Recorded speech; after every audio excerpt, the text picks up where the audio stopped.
Shalom. I would like to start this lesson off by giving all praises, honors, and glories due to Yahweh, Ba'ashem, Yahushai, Ba'ashem, Rakah Kwadash. First and foremost, for giving me the inspiration to do this lesson. Also, I'd like to say double honors to the men who taught me, the head elders, the apostles, and bishops of Great Millstone, right?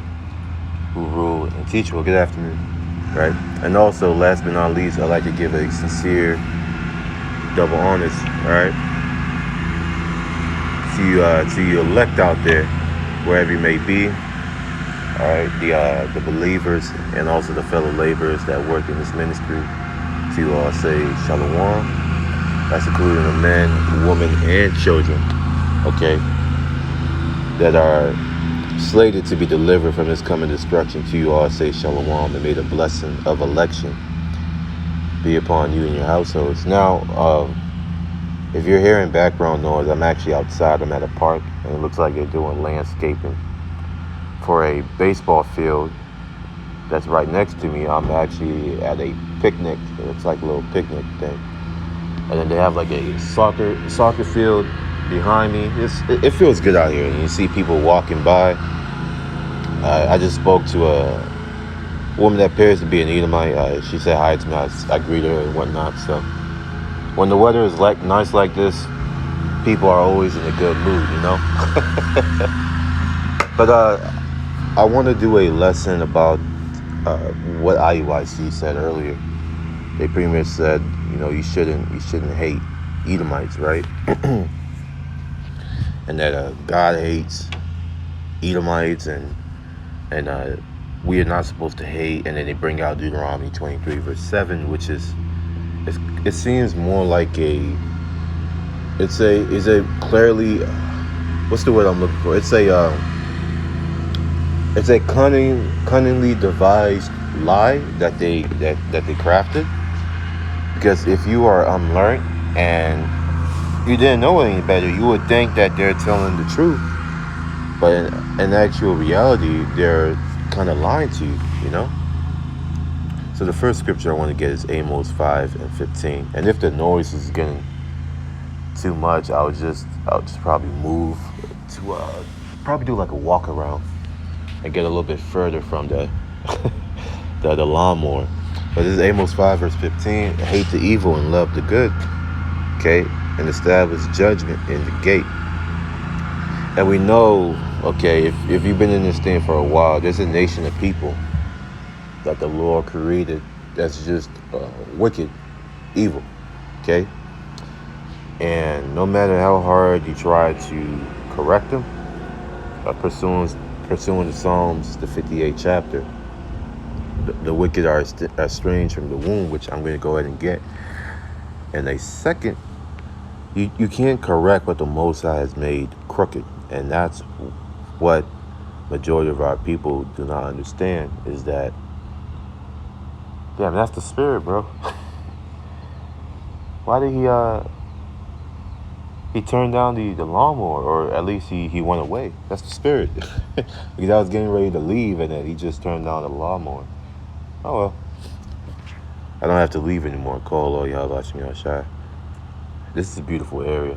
I'm really liking this area. Beautiful. I'm in a new part of town. They call it Olney, Maryland. It's very peaceful. The people are friendly. Anyways, I'm an outdoor person, so going back to the statement I was making, you know, it doesn't matter how many times you try to correct the wicked, you know, something in them was just programmed. The Lord programmed their spirit to be that way. And they were made to be an example, okay, once we get into the kingdom, that if there be a nation, all right, that tries to emulate what Esau does, that will be the end result. You know, 1,000 years of slavery and then extermination, okay, pursuing the Obadiah, the first chapter, 18th verse, right? Obadiah 1 and 18, it'll be extermination. So you can't correct what the Most High has made crooked, and the only thing you can do, okay, is to pretty much let our people know who their enemies are, because the Lord, the Heavenly Father Himself, He has enemies. He has made people to be enemies of Him. Okay, enemy just means someone who opposes you, like an opposition, or how Jake would say, "Man, I just slid on the ops." That's the opposition, which that type of warfare that they're fighting, which is like gang warfare and cartel fighting. It's all orchestrated and it's set up. They set something like that up, and you know who I'm talking about. The small heads through the government agencies, the ABC agencies, the alphabet agencies. They set that stuff up for Jake to kill each other and facilitate the drug trade. But going back to the main topic at hand, you have to know who your enemies are, because if you don't know who your enemies are, how will you be able to know who to trust, okay, when that day comes, okay? Let me go to Psalms 58, and then also there's another scripture that comes to mind. I'll get into a second. Lord willing, I don't forget. It says here, Psalms 58, verse 3.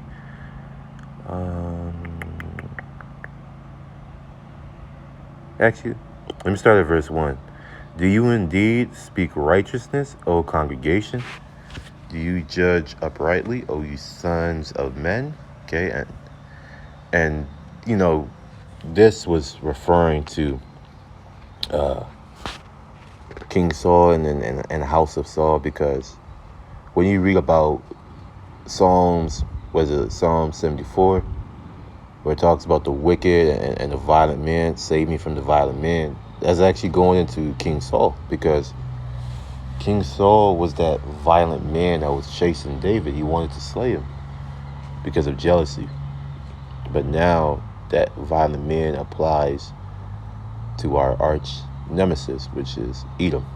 Okay, the so-called white man, white woman, Caucasian race, whose lineage goes back to Esau. We have to put that vibration out there. Do you judge uprightly, O you sons of men? Yea, in the heart you work wickedness. Okay, so in their minds they think of wickedness, and when you think of something, if you don't have the spirit and power of Yahweh on you, you will bring that thought into existence. Okay, that's why sin, it always starts in your mind. It manifests in your mind. It musters, and then later on you practice that sin and you bring it out to the fold. Okay, and that's what these devils do. They think of shedding blood, right?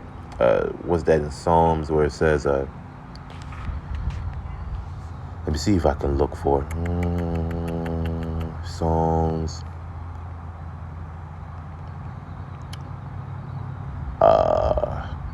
Damn. Oil was softer than butter, but war was in his heart. Yeah, Psalms 55. I figured it was Psalms 55. It says here, the words of his mouth were smoother than butter, but war was in his heart. So Esau is known for having the gift of gab. Okay, he's a very, very articulated devil, well-spoken, well-mannered, well-cultured even, to that point, right?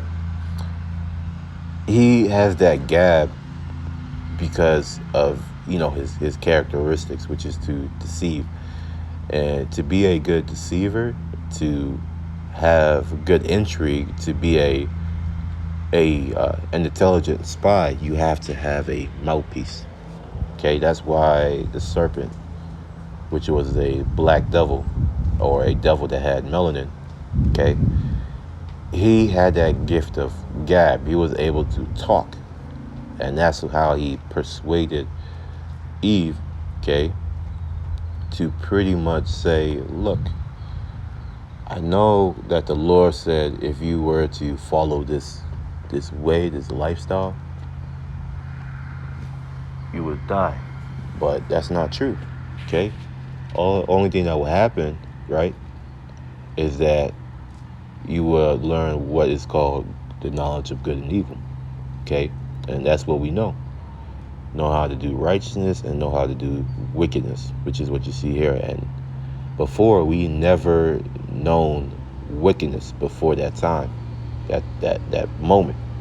So ever since we started diving into witchcraft and sorcery, right, and the devising of idols spoken about in Wisdom of Solomon, uh, 8, I think is the 8th chapter.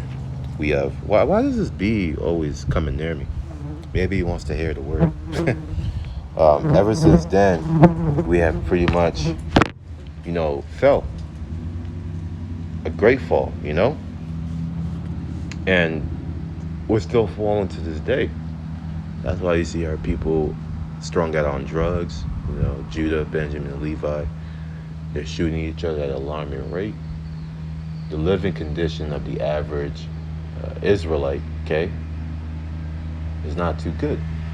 Now you do have our people who strive through the curses, they strive through the conditions, and they make it out of there, and they go to a good neighborhood, okay, and they start living with other nations, right? We do still have that, but for the most part, not all of our people are living like that, okay, and that's what you as a man of the Lord should be looking for.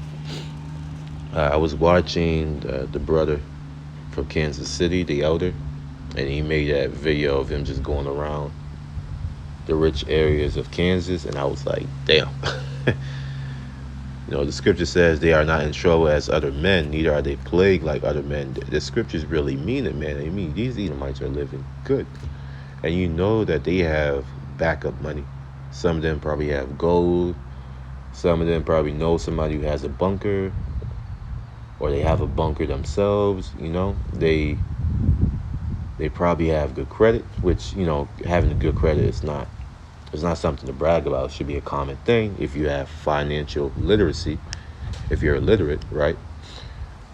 And disciplined, because you can't just be buying anything that you see that's shiny. And that's even a cut to me, because I need to stop ordering food on Uber Eats. anyways, going back to the topic at hand. I'm over here cursing myself out. Pretty much, not majority of our people are living like that. So when you as a man of the Lord see something like that, you have to cry out to the Lord and say, look, when is this all going to end?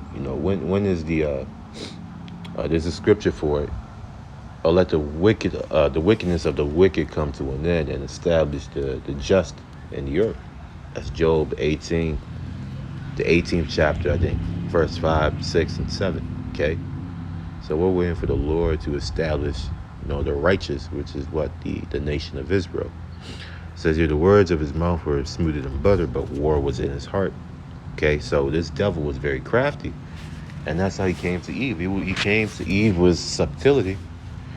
Being very subtle, he was able to deceive, that foolish woman, because she, of course, being the weaker vessel, she's very susceptible to fair words and good speeches that would deceive the hearts of the simple. And a woman, the Lord created the woman to be simple. They're not logical creatures, okay? His words were softer than oil, so he spoke peace, okay? And you see this a lot when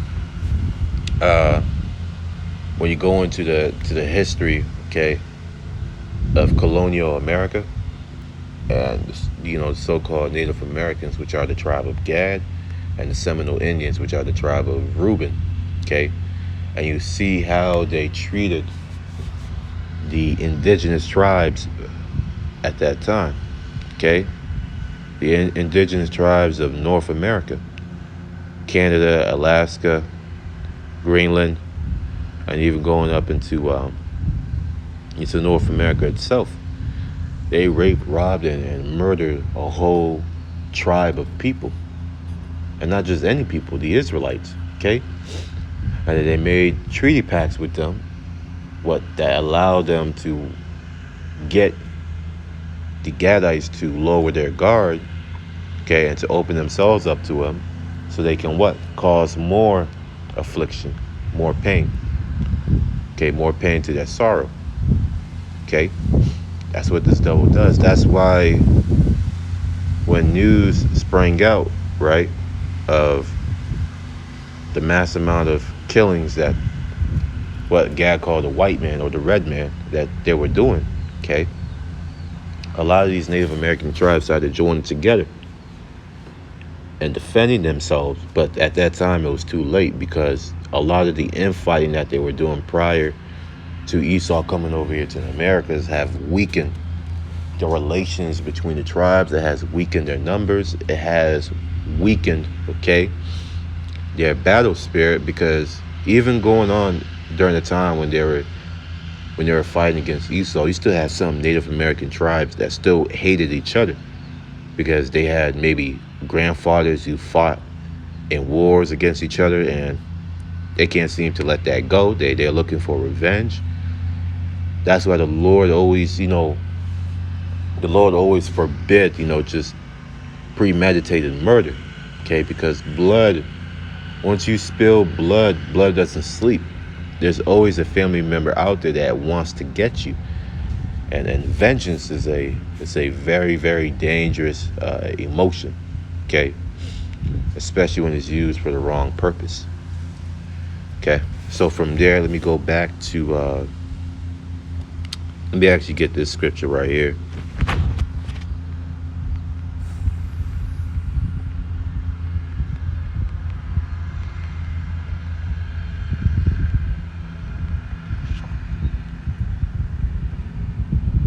Yep, Ecclesiastes 7, verse 13.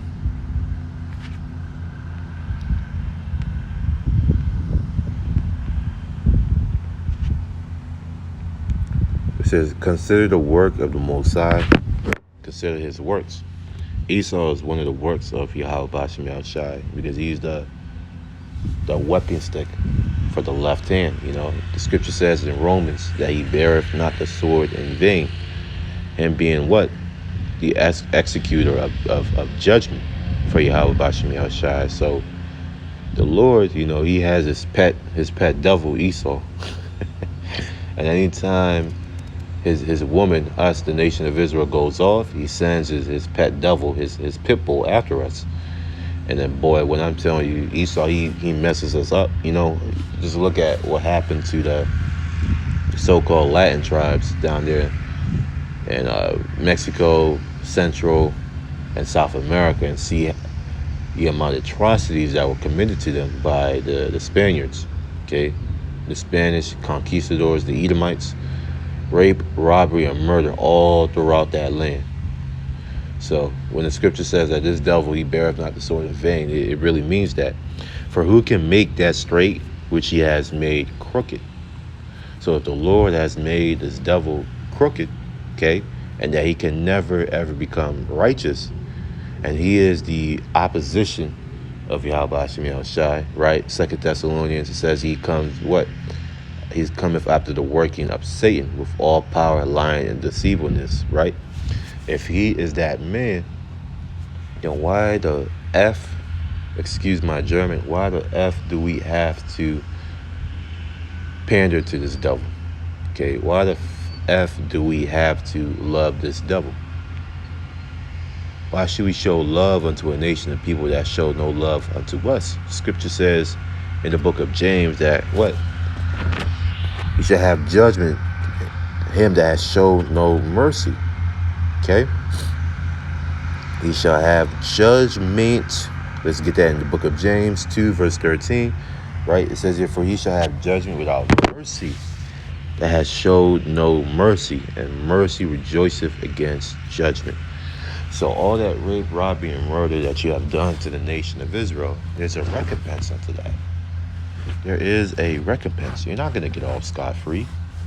The Lord requireth that which is past. All right?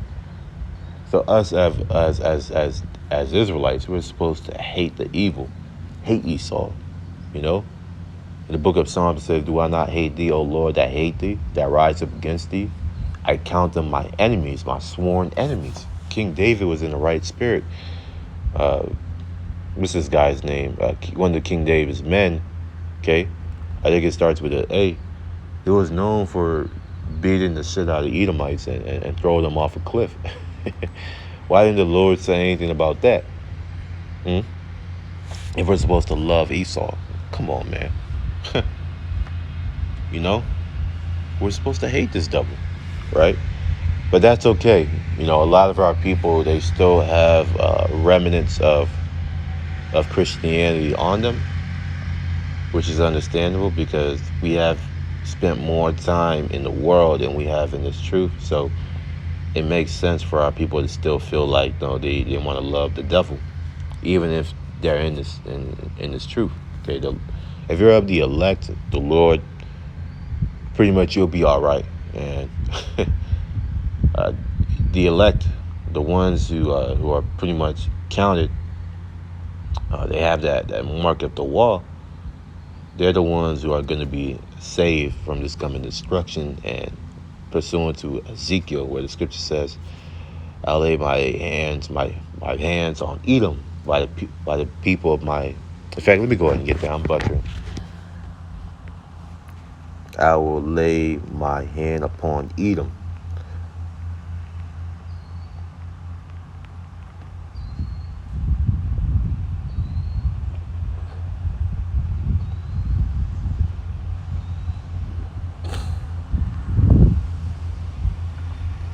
This is Ezekiel 25, verse 14. And I will lay my vengeance upon Edom, right, by the hand of my people Israel. Okay? And they shall do it in Edom according to mine anger. So, even us that are of the elect, we don't have the anger that the Lord has. You know, you got to remember, the eyes of the Lord are 10 times brighter than the sun. So he sees everything. He's omnipotent, omnipresent. He's everywhere. He's I guess you could say the all-seeing eye. He sees everything. He has 360 vision. So, you know, the anger that we have cannot compare to the anger of Yahweh Bashem Yahushai. So that's why when the time comes to execute judgment pursuant to Psalms 149, shall bind their kings and their nobles with fetters of iron, okay, to execute the judgment that is written, praise ye the Lord. That's the patience and the faith of the saints. When we get our hands on these devils, okay, he's going to put his anger upon us, all right? And there's going to be no mercy shown to the nation of Edom. If you're a so-called white person out there, you better pray and hope that your lineage goes back to Abraham, Isaac, and Jacob, or even the other nations. Because if you're an Edomite, or even you Edomites that don't look like Edomites too, because you have Edomites that look like Jake. If you're an Edomite, man, there's no hope for you, and the only advice I got for you is to just live it up. Live it up as the best you can, and try to book a flight to a remote island, so at least you try to avoid the nuclear destruction. But you're going to go head first to slavery. And in accordance to my fury, and they shall know my vengeance, saith the Lord Yahweh. I mean, they're going to know the vengeance. 1,000 years of slavery, that's a heavy, heavy vengeance that's coming upon the nation of Edom, right? Isaiah 34, your soul shall be bathed in heaven, it shall come upon Edom, Idumea, upon the people of my curse to judgment. It's going to be a heavy tab to pay. So with that, I'm going to go ahead and close this lesson now. I'm not going to make it too long. I'm going to go ahead and take a walk around this field. So with that, Lord willing, y'all all were edified with this lesson. Until next time, I'm going to say shalom.